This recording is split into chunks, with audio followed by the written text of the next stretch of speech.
দেখুন, আপনারা আমাদের দীর্ঘদিন ধরে এই অঞ্চলে দেখেছেন, আর আমরাও আপনাদের কাছে নতুন কোনো কথা বলতে আসিনি। আমরা সরাসরি আপনাদের কাছে ভোট চাইতে এসেছি। ভোট, আমরা সরাসরি ভোট চাইছি। ডাক্তার জয়ন্ত রায়ের জন্য, নরেন্দ্র মোদীর জন্য পদ্মফুল চিহ্নে ভোট। আর ভোট চাইছে একটা নির্দিষ্ট রাজনৈতিক অধিকার থেকে। ভোট চাইছে একটা নির্দিষ্ট রাজনৈতিক অবস্থান থেকে। ভোট চাইছে আপনাদের কাছে একটা নির্দিষ্ট রাজনৈতিক বিশ্বাস থেকে। আমরা কি করতে পেরেছি তাও আপনারা জানেন, কি করতে পারিনি তাও আপনাদেরও জানা নয়। আমাদের কোন ক্ষেত্রে 2 পা এগিয়ে 3 পা পিছিয়ে আসতে হয়েছে রাজ্য সরকারের অসহযোগিতার কারণে। আপনাদের এখানে জয়ী সাংসদ 5 বছরে নিজের ইচ্ছার বিরুদ্ধে আজকে নীরব থাকতে বাধ্য হয়েছেন শুধুমাত্র রাজ্য সরকারের অসহিষ্ণুতা, রাজ্য সরকারের প্রতিহিংসার রাজনীতির কারণে। আজকে মেখলিগঞ্জের মানুষের সামনে নতুন করে সেটা বলে দেবার কোনো প্রয়োজন নেই। আপনারা দীর্ঘদিন ফরওয়ার্ড ব্লককে দেখেছেন। আপনারা দীর্ঘদিন ফরওয়ার্ড ব্লকের সিংহ বিক্রম দেখেছেন, যে নেতাজি সুভাষচন্দ্র বসু তার জীবদ্দশায় বলে গেছেন, আমি কারো প্রতিধ্বনি নই, আমি কারো প্রতিচ্ছবি নই, আমি কারো প্রোটোটাইপ নই, আই এম মাইসেলফ। আমাকে যদি কেউ অনুপ্রাণিত করে থাকে তার ঋষি অরবিন্দের পত্রাবলী, তার স্বামী বিবেকানন্দের বিপ্লবী চেতনা। এই ফরওয়ার্ড ব্লক আজকে তাদের নীতি, তাদের মতাদর্শ, তাদের ইতিহাস, তাদের অবস্থানের আত্মসমর্পণ ঘটিয়েছিল বামফ্রন্টের সঙ্গে হাত মিলিয়ে। আবার পরিবর্তিত পরিস্থিতি।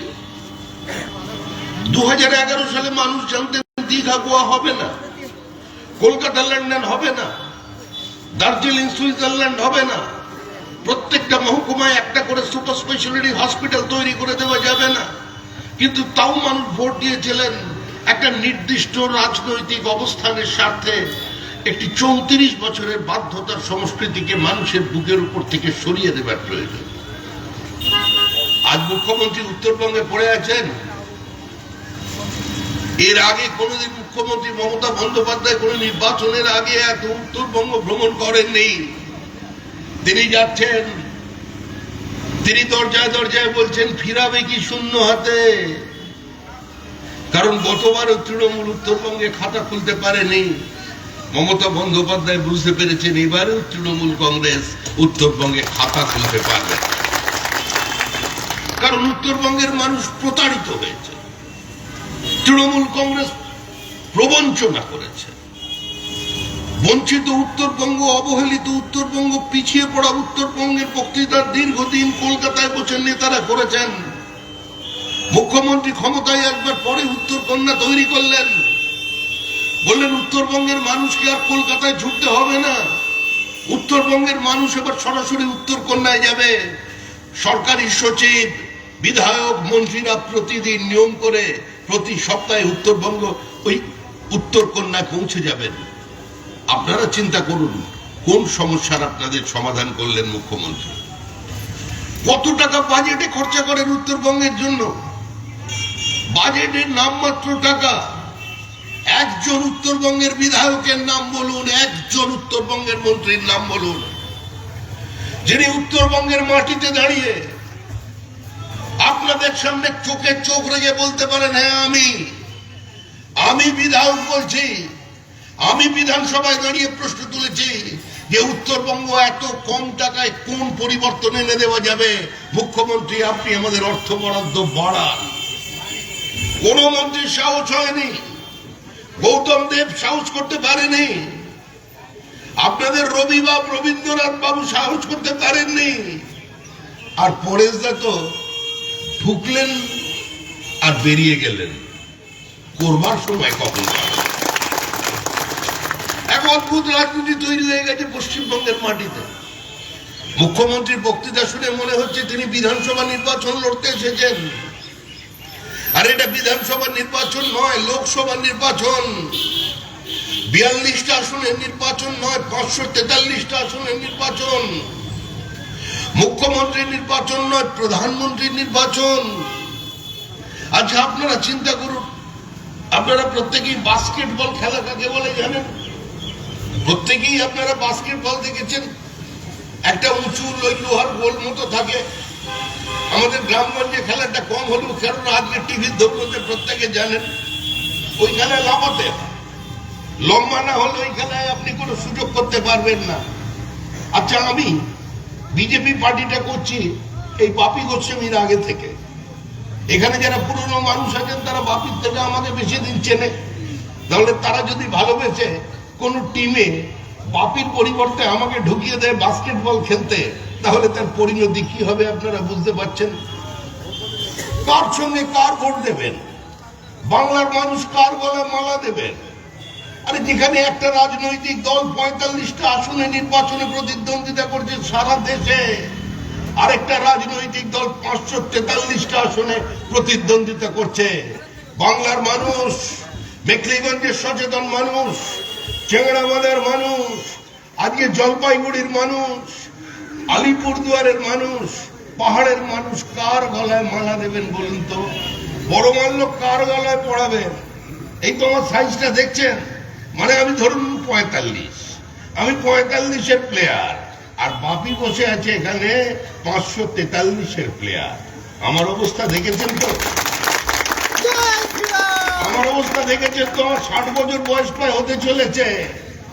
কোনো মেয়ে এসে গলায় মালা দেয়নি। বলেছেন এই সাইজের লোককে কি দেবো?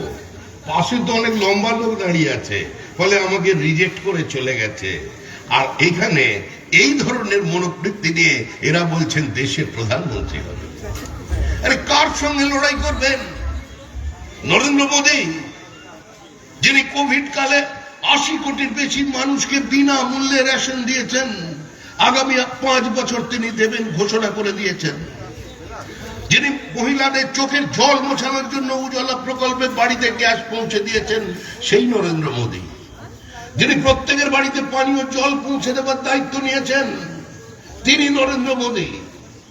যিনি প্রধানমন্ত্রী আবাস যোজনার মধ্যে দিয়ে প্রত্যেকের বাড়িতে মাথার উপর পাকা ছাদ তৈরি করবার প্রকল্প নিয়েছেন, বাস্তবায়িত করছেন, সেই নরেন্দ্র মোদী। কোন নরেন্দ্র মোদীর বিরুদ্ধাচরণ করছেন? যিনি কোভিড কালে 120 কোটি মানুষকে 2 বার ভ্যাকসিন দিয়েছেন, সেই নরেন্দ্র মোদী। যিনি 11 নম্বর অর্থনৈতিক শক্তি থেকে ভারতবর্ষকে 5 নম্বর শক্তিতে 10 বছরে নামিয়ে নিয়ে এসেছেন, সেই নরেন্দ্র মোদী।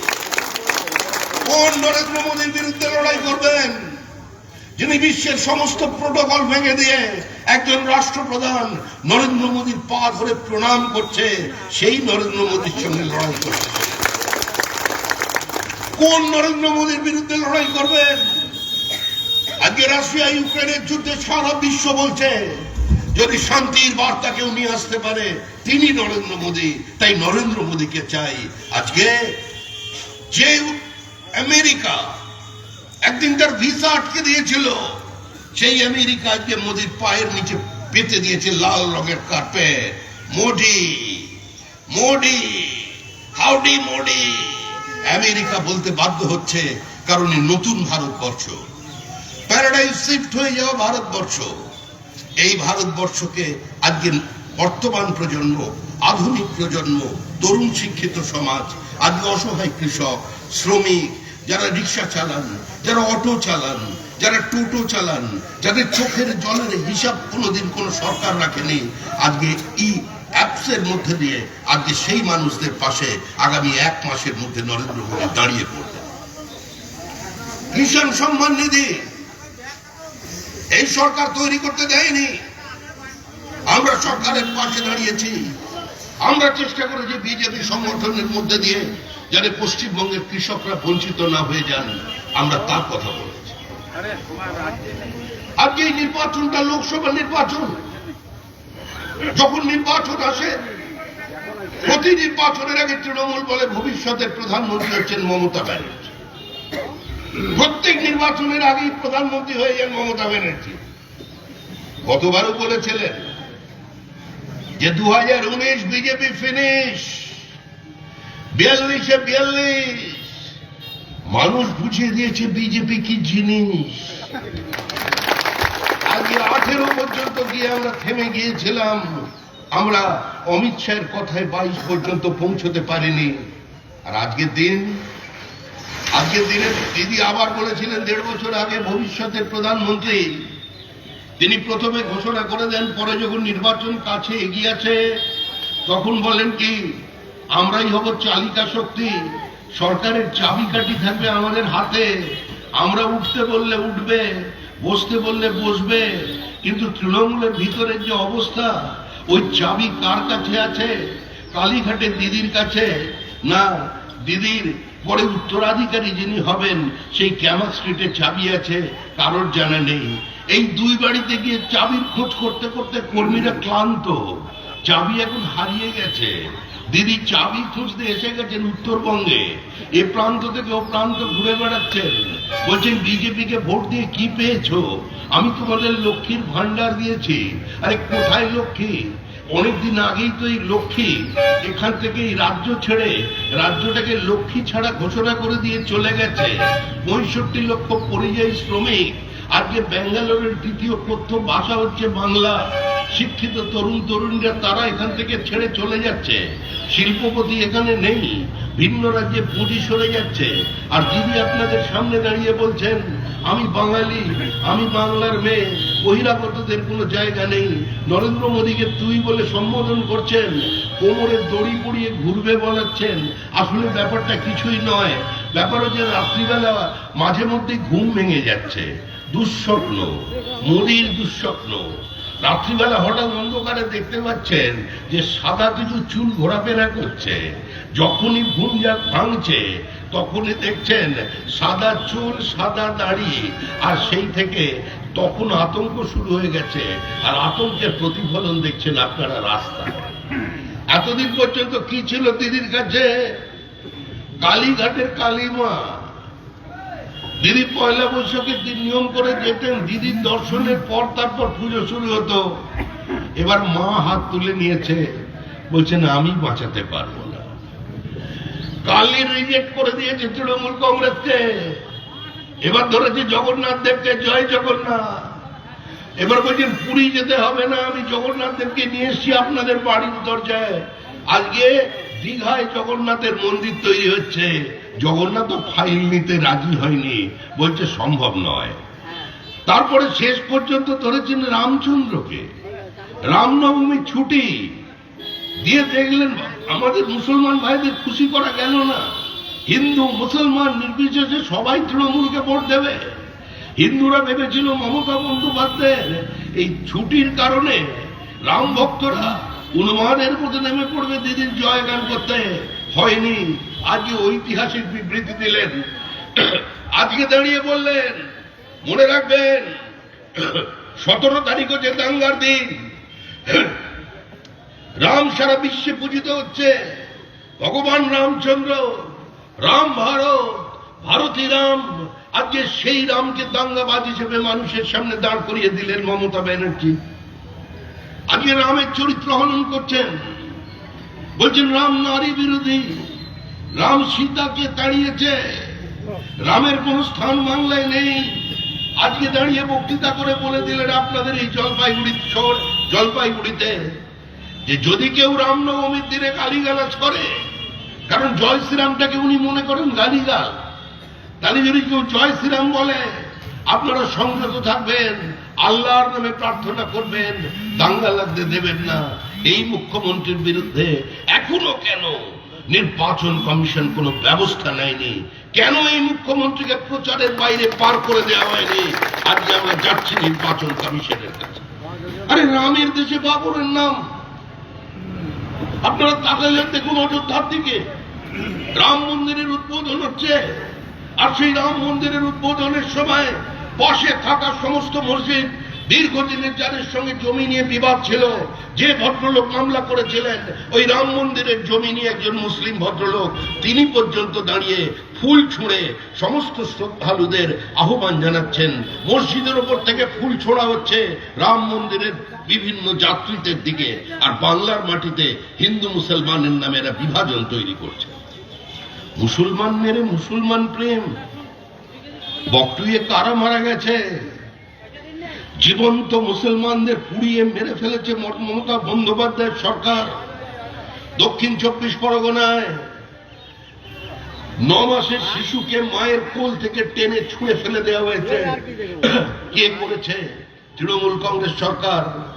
2021 সালের 2রা মের পর থেকে আমাদের 27 দিনে 56 জনকে খুন করেছে তৃণমূল কংগ্রেস সরকার।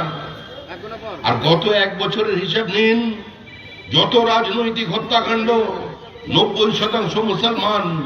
মরছে মুসলমান, মারছে মুসলমান। এই পরিস্থিতি কারা তৈরি করেছে? আজকে মুসলমান ভাইদেরও সেই কথা বুঝতে হবে। এটা হিন্দু মুসলমানের লড়াই নয়, এটা মন্দির মসজিদের গল্প নয়, এটা রাম মন্দির বাবরি মসজিদের বিতর্ক নয়। ভারতবর্ষে একটা স্থায়ী সরকারের লক্ষ্যে মানুষ ভোট দেবে। কেন্দ্রে মানুষ একটা স্থায়ী সরকার চায়, নির্ণায়ক সরকার চায়, স্থিতিশীল অর্থনীতি চায়, গতিশীল শিল্পায়ন চায়, উপযুক্ত কর্মসংস্থানের সুযোগ চায় এবং সর্বোপরি বিকশিত ভারত চায়। আর তার লক্ষ্যেই আজকে আমরা এগিয়েছি, আপনাদের কাছে এসেছি। আর তৃতীয়বারের জন্য নরেন্দ্র মোদীকে নির্বাচিত করে দিতে, নরেন্দ্র মোদীকে ভোট। আপনারা জরুরি অবস্থা দেখেছেন, যারা প্রবীণ মানুষ আছেন, আপনারা যারা এখানে আছেন, আপনারা যারা পড়াশুনো করেন জানেন, জনতা সরকার ফেল করেছিল মুরারজি ভাই দেশাই। 5 বছর কেন্দ্রের গদিতে টিকে থাকতে পারেনি। তখন একটাই দল ছিল, কংগ্রেস। কংগ্রেস তখন দেওয়ালে লিখত ওয়ান হু ক্যান গভর্ন। একটাই দল আছে যারা নাকি শাসন করতে পারে, সরকার চালাতে পারে। একটাই দল আছে যারা 5 বছরের জন্য সরকারের টিকে থাকতে পারে। তাই ভোট ফর স্টেবিলিটি, স্থায়িত্বের জন্য ভোট দিন। আমরা যারা বিরোধী ছিলাম, আমরা কংগ্রেসের বিরুদ্ধে 1:1 জোট করতাম, কিন্তু আজ পরিস্থিতির বদল হয়ে গেছে। আজকে নেমে পড়েছে বিজেপির বিরুদ্ধে জোট করতে Trinamool Congress, CPM, forward block সব একসঙ্গে, কিন্তু তাও করতে পারেননি। আমরা বলেছিলাম দেখুন, কংগ্রেস আর সিপিএম এদের সবসময় পরকীয়া প্রেম চলে। এরা কাছের আড়াল থেকে, পর্দার ফাঁক থেকে প্রেম করে চলে, কিন্তু এরা প্রেমপত্র গোপনে আদান প্রদান করেন, কিন্তু মানুষের সামনে এসে মালা বদল করে না। এরা 7 পাকে ঘুরে পড়ে ম্যাজিস্ট্রেটকে রেজিস্ট্রি করে না। কিন্তু এখন দুজনে এক হয়ে গেছে, সংসার পেতেছে, মানুষ তাদের গ্রহণ করছে না, নবদম্পতিকে ঢুকতে দিচ্ছে না। কিন্তু আরো মারাত্মক, এখন আবার তৃণমূল কংগ্রেস, তারা পিছিয়ে নেই। এখন অন্ধকার গলিতে দিয়ে দেখবেন, একটু পাড়ার আশেপাশে চোখ রাখবেন, পুরনো বামপন্থী দেখলেই তৃণমূল থেকে জিজ্ঞাসা করছে, এই রাগ করেছ, এদিকে এসো, এসো না। কি ভালোবাসা!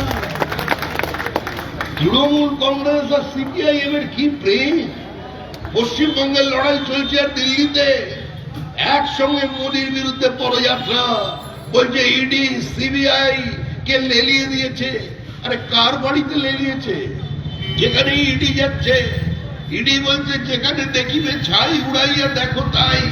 যেখানেই উড়াচ্ছে সেখান থেকেই টাকা থলি বেরিয়ে আসছে। চিন্তা করুন, 72 বছরের নেতার বান্ধবীর খাটের তলা থেকে যদি 50 কোটি পাওয়া যায়, তাহলে বাপির মতো তরুণ নেতার বান্ধবীর খাটের তলা থেকে কত বেরোতে পারে? একবার অঙ্কটা ভেবে দেখুন। সমস্ত তৃণমূল খেয়ে ফেলেছে। একটা অদ্ভুত রাজনৈতিক দল। আর তাই দয়া করে আপনাদের যাদের শরীরে পেটের অন্তত গন্ডগোল আছে, আপনারা দয়া করে ডাক্তারের কাছে যাবেন না। যদি দেখেন মরণাপন্ন অবস্থাও, তাও ওষুধ খাবার প্রয়োজন নেই। তৃণমূলের পতাকা হাতে নিয়ে নেবেন, কারণ তৃণমূল আপনাদের উত্তরবঙ্গের কাঠ খেয়েছে। তৃণমূল আপনাদের চূড়াস্রোত নদীগুলোর বোল্ডার খেয়েছে। তৃণমূল বালি খেয়েছে, তৃণমূল কয়লা খেয়েছে, 40,000 সরকারি চাকরি খেয়েছে। তৃণমূলের খাওয়ার অভাব নেই, কিন্তু তারপরেও তারা চলে গেছে লালু প্রসাদ যাদবের পা ধরে প্রণাম করে বলছে, গরু মোচের খাবারটা আমরা এখনো খাইনি, ওটা খেয়ে অন্তত হজম করতে পারি সেই ব্যবস্থা করে দাও। আজকে এই রাজনীতির বাইরে পশ্চিমবঙ্গের মানুষকে বেরিয়ে আসতে হবে। দেখুন, জোট বলে কিছু নেই, লড়াই বলে কিছু নেই। এই লড়াই হচ্ছে একতরফা লড়াই। এই জলপাইগুড়ির লড়াই হচ্ছে ডক্টর জয়ন্ত রায়কে গতবারের থেকে বেশি ব্যবধানে নির্বাচিত করে নরেন্দ্র মোদীর মন্ত্রিসভায় পাঠানোর লড়াই।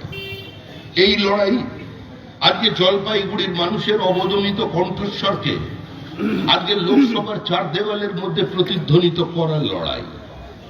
এই লড়াইয়ে তৃণমূল কংগ্রেসের একটাই লক্ষ্য, হারের ব্যবধান কমাবে, আর আমাদের কর্মীদের একটাই লক্ষ্য, আমরা জেতার ব্যবধান বাড়াবো। এর বাইরে আর কোনো লড়াইয়ের কোনো প্রাসঙ্গিকতা নেই। কারণ একজন কারা আমাদের সঙ্গে লড়বে? ওই তো আবার বললাম 543-এর সঙ্গে 45, মানে বাপি গোস্বামীর সঙ্গে শ্রমিক ভট্টাচার্য। এ হতে পারে কোনোদিন? তাই এটা কোনোদিন হবার নয়। কালের দেওয়ালে লেখা হয়ে গেছে, দিল্লির লালকেল্লা থেকে 2024 সালের 15ই আগস্ট আবার জাতিকে সম্বোধন করবেন নরেন্দ্র দামোদর দাস মোদী। আর এই যে পশ্চিমবঙ্গ, এই পশ্চিমবঙ্গে বিজেপির প্রাপ্ত আসনের সংখ্যা 24-এর পর থেকে গোনা শুরু হবে। 24-এর পর থেকে গোনা শুরু হবে, 24-এর নিচে থেকে নয়।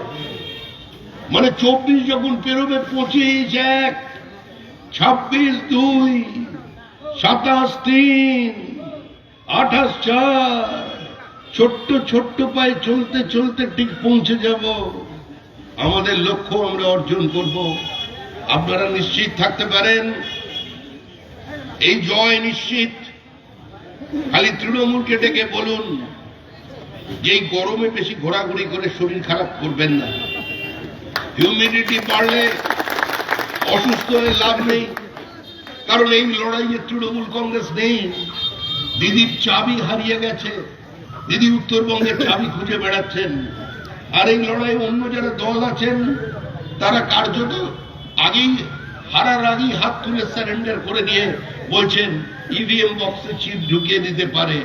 কারণ ইভিএম বক্সের উপর যত রাগ দিয়ে পড়েছে, কারণ গত পঞ্চায়েত নির্বাচনে ব্যালট বাক্স খেয়ে ফেলেছিলেন, ব্যালট পেপার চিবিয়ে খাওয়ার ট্রেনিং দিয়েছিলেন দিদি, ইভিএম বাক্স খেতে পারবে না, সেই জন্য ইভিএম এর উপর রাগ একদম উঠে গেছে। বলছেন ইভিএম এ কারচুপি করতে পারে। তাই কোথাও কোনো কারচুপি নেই। এই লড়াইয়ে তৃণমূল নেই। তৃণমূলকে দেখলে বলতে হবে মেরে হি আন্দোলনে তুমহারা ক্যা কাম হ্যায়। কারণ এখানে তৃণমূলের কোনো প্রয়োজন নেই। তৃণমূল আমাদের দিদি আমাদের মাঝখানে থাকবেন, আমরা ভালোবাসা দিয়ে থেকে কলকাতায় আটকে রাখবো। এই ভোট এলেই খালি বলেন আমি দিল্লি যাব, আমি দিল্লি যাব। কেন? আপনি না থাকলে আমাদের আনন্দ দেবে কে? আপনি না থাকলে মোদীকে এভাবে কে আক্রমণ করতে পারবে? আপনি না থাকলে কে আমাদের দিকে তাকিয়ে শুভনন্দন বলবে? আপনি না থাকলে কে নতুন নতুন বাংলা ভাষার জন্ম দেবে? আপনি না থাকলে কে দেবতার লিঙ্গ পরিবর্তন করে দেবে? আপনি না থাকলে কে বিকেলে ভোরের ফুল ফোটাবে? আপনি না থাকলে কে মরুভূমিতে গমের চাষ করবে? কারণ আপনি পারেন না এমন তো কোনো কাজ নেই। আপনি চিত্রকার, আপনি গীতিকার, আপনি কবি, আপনি সাহিত্যিক, আপনি রাজনেতা। আপনি রবীন্দ্রনাথের গীত বিতানকে চ্যালেঞ্জ করে কবিতা বিতান নামিয়ে দিয়েছেন।